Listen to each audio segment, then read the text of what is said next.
मी काय म्हणतो सिद्धूची मम्मी, पहिले दिवस खूप चांगले होते. मोबाईल नव्हता, काय नव्हता, परंतु लोक सुखी होते. आता मोबाईल आहे सगळे. समजा पोरगी माहेर लग्न झाल्यावर माहेरी फोन करू शकते, आई वडील मुलीला फोन करू शकते. पण परंतु पहिलं कसं होतं, महिना महिना आई वडील जर भेटायला नाही आले तर माहेरचं काही खुलासा कळत नव्हता. आईचं काय चाललं, वडिलाचं काय चाललं, हां. पण आता एवढे साधनं आहे, पैसा आहे, गाड्या आहे, मोबाईल आहे, तरी लोक सुखी नाही ग. हां, सुखी नाही. त्याला कारण आहे. काय ग? लोकांना मोबाईल मध्ये जास्त इंटरेस्ट झाला आता. म्हणजे नको त्या गोष्टीकडे लोक लक्ष देतात, आहे का नाही? हम्म. पहिले लोक भजनं कीर्तन प्रवचन ऐकायचे, आणि आता सगळा रीलचा जमाना आला, सगळं रील. आहे का नाही? रीलमुळं मला तरी वाटतं लोकांच्या आयुष्याचं वाटलं हो राहिलं.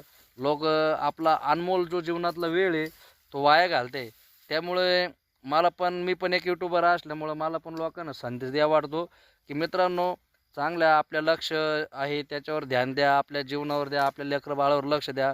नुसतं मोबाईलमध्ये बॅलेन्स घालून लोक कॉमेडी करतात, ते नुसतं हसून काही करू नका. कारण जन्म हा पुन्हा नाही, बरोबर आहे की नाही? बरोबर. एकदाच जन्माला यायचं आहे. त्याच्यामुळं माणसाने मारावं पण कीर्तिरूपी मारावं, असं साधू संत सांगतात. तो का म्हणे एका मरणेची शरीर उत्तमची उरे कीर्ती मागे, जगद्गुरु तुकाराम महाराज सुद्धा आपल्याला संदेश देतात मित्रांनो. म्हणून मी ऐकायला प्रेम यूट्यूब चॅनलतर्फे तुम्हाला मी हात जोडून सांगतो, मित्रांनो, जास्त मोबाईलमध्ये वेळ वाया घालू नका. मोबाईल चांगलं पण तेवढंच आहे, वाईटही तेवढंच आहे. त्याच्यातून चांगलं शिका, वाईट काढून टाका. आणि मी ऐकायला प्रेम यूट्यूब चॅनलला आमचे नवनवीन व्हिडिओ बघण्यासाठी या चॅनलला सबस्क्राईब करा.